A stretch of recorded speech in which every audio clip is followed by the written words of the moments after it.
So hey guys, don't mind my crazy hair. It's like this now when I don't put water on it and fix it up. So, I decided today I'm going to read you 2 chapters from my most recent story that I'm writing on Miss Literati.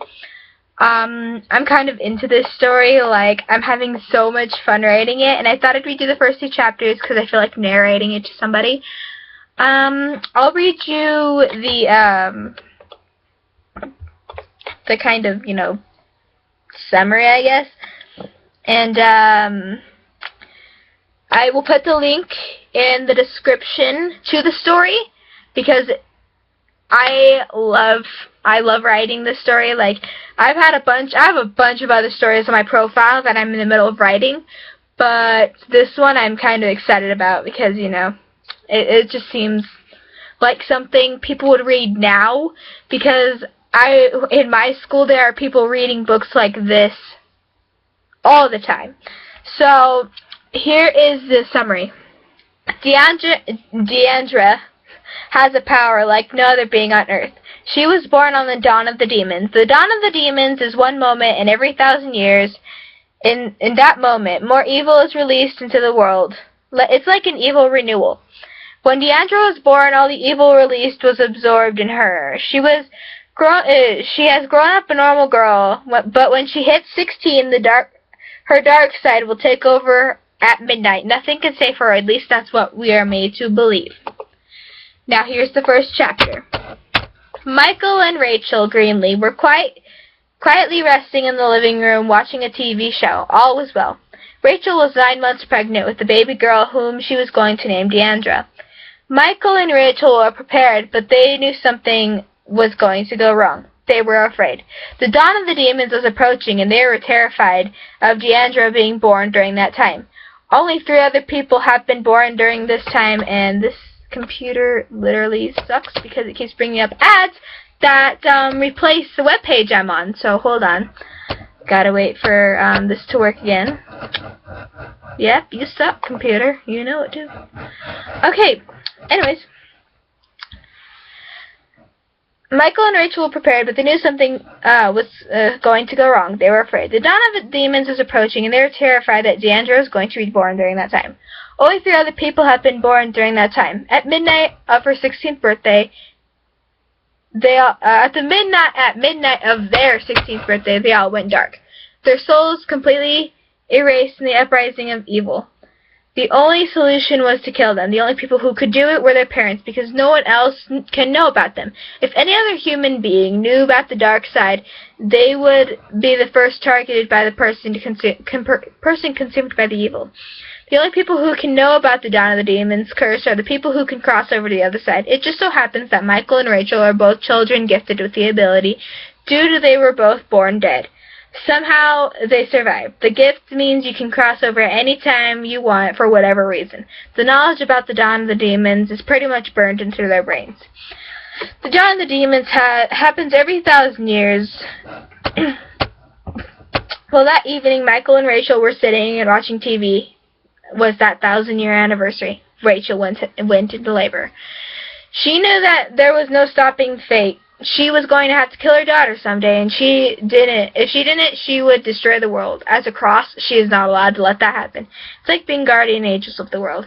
When Rachel held her for the first time, Deandra opened her eyes. She had one brown eye and one red eye. Then the red faded away to brown. Rachel knew for sure her daughter was a phaser. Next chapter, Tears of Blood. The first chapter was called The Curse, if I didn't mention that. Okay, anyways. Rachel sat in her and her husband's room staring at the floor. Tonight was the night before Deandra's first day of school. The last year she'll be alive. They moved into another town. It was the town that Deandra always loved, so Rachel and Michael thought it would only be fair for her to die in the place that she loved. She kept staring at the floor, memorizing the pattern, planning the rest of her life without her daughter. Would they have another child? It's highly unlikely to have another child with the same curse. Rachel has been taught that a sibling of a phaser could also carry the curse, as the demons might want the second child as well. She needed to tell Deandra. She called her into the room. Michael, on the other hand, was on the other side talking to the Vanes. They were the leader of the other side. They sat on their high thrones and watched the earthly soul wander aimlessly around the eternal pit the majority of their day.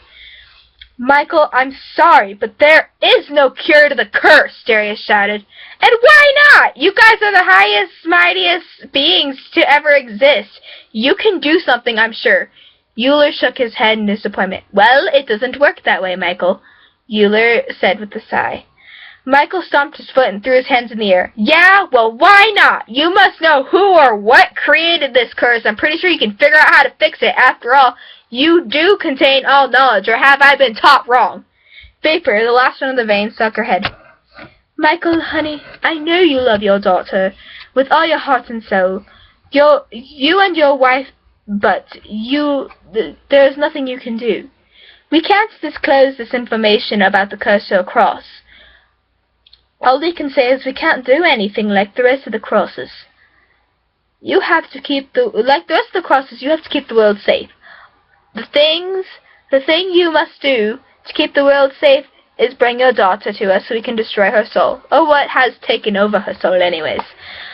Michael had enough of the Vanes' nonsense and snapped. Well, why don't I just kill her now then, huh? Why can't I give you her calm, wonderful, peaceful soul now while the demons are at bay? The Vanes were shocked at Michael's sudden outburst. Vapor shed a tear and replied with a sob. A phaser's soul cannot be destroyed until midnight of their 16th birthday, Michael.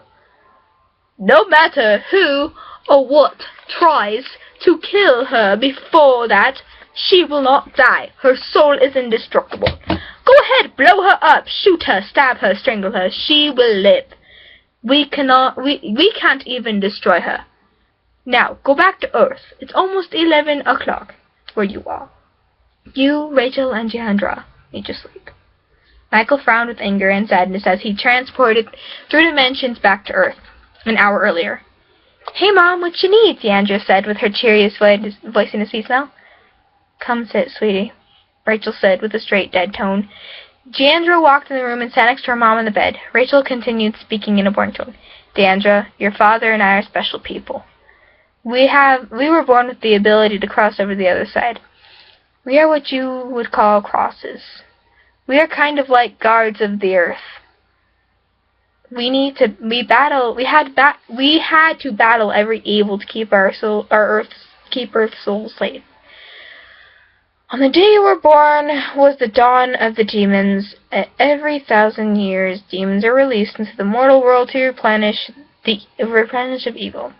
Everyone born at that exact moment gets cursed. They absorb all the evil and become demons themselves. They are what you would call a phaser. Deandra, you are a phaser. Deandra looked at her mother confused for a minute, and then eased look.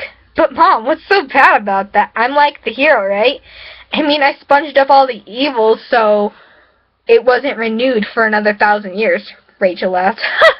Sweetie, at midnight of your 16th birthday, all the demons inside of you will take over your soul. You won't be you anymore. You will go on a rampage and destroy everything you can get your hands on. As crosses, your father and I can't allow that, so we have to kill you.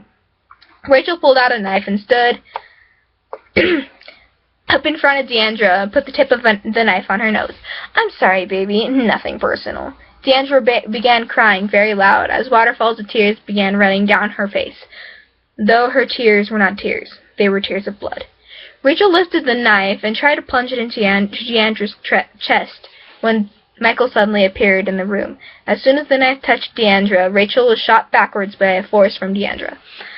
Michael rushed Deandra, looking at her terrified, and then looked back at Rachel. Rachel was on the floor with shattered pieces of the mirror and vanity surrounding her. Michael grabbed Deandra's hand and grabbed both of Rachel's wrists and vaporized into the other world. Alright, tell me what you guys think of that. Yes, I kind of do have a dark sense. Like, you don't even know, okay? I have written other stories that are way worse than this, okay?